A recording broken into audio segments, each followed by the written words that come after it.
कोकणातील प्रत्येक अपडेट जाणून घेण्यासाठी आजच माझे कोकणच्या सोशल मीडिया प्लॅटफॉर्मला लाईक, फॉलो आणि सबस्क्राईब। 6 जानेवारी रोजी पत्रकार दिनाचं औचित्य साधून खेड नगर परिषदेच्या वतीनं एका विशेष कार्यक्रमाचं आयोजन करण्यात आलं होतं।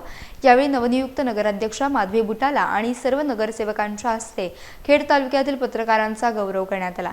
कार्यक्रमात मार्गदर्शन करताना नगराध्यक्षांनी शहरांच्या सर्वांगीण विकासासाठी पत्रकारांनी सकारात्मक भूमिका घेण्याचं आवाहन केलं। नगर परिषदेत सत्ताधाऱ्यांचे 21-0 असे पूर्ण बहुमत असूनही पत्रकार हे प्रशासनासाठी विरोधी पक्षाची भूमिका बजावत योग्य दिशा दाखवणारे अत्यंत महत्त्वाचे घटक आहेत, असं मत त्यांनी व्यक्त केलं आहे। विकास कामात काही त्रुटी आढळल्यास त्या त्वरित निदर्शनास आणून द्याव्यात, जेणेकरून शहराच्या प्रगतीला योग्य गती मिळेल, असा विश्वास त्यांनी यावेळी व्यक्त केला।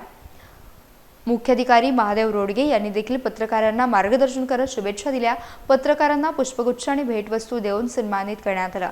यावेळी सर्व नगरसेवक, पदाधिकारी आणि कर्मचारी मोठ्या संख्येने उपस्थित होते। लोकशाहीचा चौथा स्तंभ असलेल्या पत्रकारांच्या कार्याची दखल घेतल्यानं सर्वत्र समाधान व्यक्त होत आहे। खेड तालुक्यातील पंचायत समिती शिक्षण विभागाच्या वतीनं 6 जानेवारी रोजी पत्रकार दिन अत्यंत उत्साहात साजरा करण्यात आला। या विशेष सोहळ्यात खेड तालुक्यातील सर्व पत्रकार बांधवांचा गट शिक्षण अधिकारी विजय बाईत यांच्या हस्ते यथोचित गौरव करण्यात आला। यावेळी तालुक्यातील बहुसंख्य पत्रकार उपस्थित होते। कार्यक्रमात उपस्थित सर्व पत्रकारांना पुष्पगुच्छ आणि विशेष भेटवस्तू देऊन सन्मानित करण्यात आलं।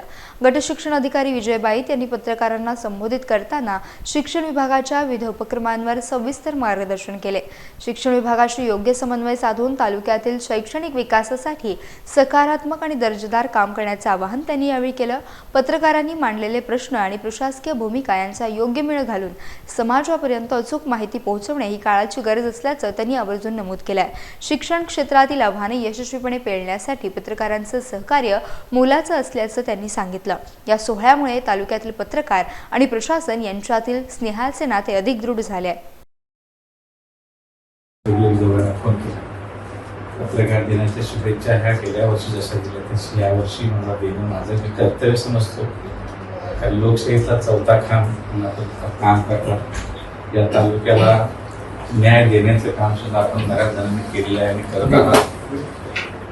आणि ती सकाळी आठवण झाल्यानंतर थोडासा मी घाईमध्ये आपणाला सगळ्यांना निमंत्रित केलं, त्याबद्दल कृतज्ञता व्यक्त करतो। आणि आज आपला पत्रकार दिन आहे। त्या पत्रकार दिनानिमित्त या तालुक्यातले पत्रकार, सर्व पत्रकार बंधू, त्याच्यामध्ये अध्यक्ष, उपाध्यक्ष, सर्व तुमचे कार्यकारिणी सदस्य, मला पहिले माहिती नव्हतं की एकच संघटना आहे, पण मला असं नंतर सकाळी कळलं की 2 आपले आहेत संघटना आणि त्या दोन्ही संघटनांचे अध्यक्ष, जिल्हाध्यक्ष, उपाध्यक्ष मॅडम या सर्वांचं मी पुन्हा एकदा शिक्षण विभागाच्या वतीनं तुम्हा सर्वांचा हार्दिक स्वागत करतो। आजचा जो पत्रकार दिन आहे त्या पत्रकार दिनानिमित्त आपण सर्वांना मी मनपूर्वक शुभेच्छा व्यक्त करतो। आपल्या हातून चांगलं काम घडावं।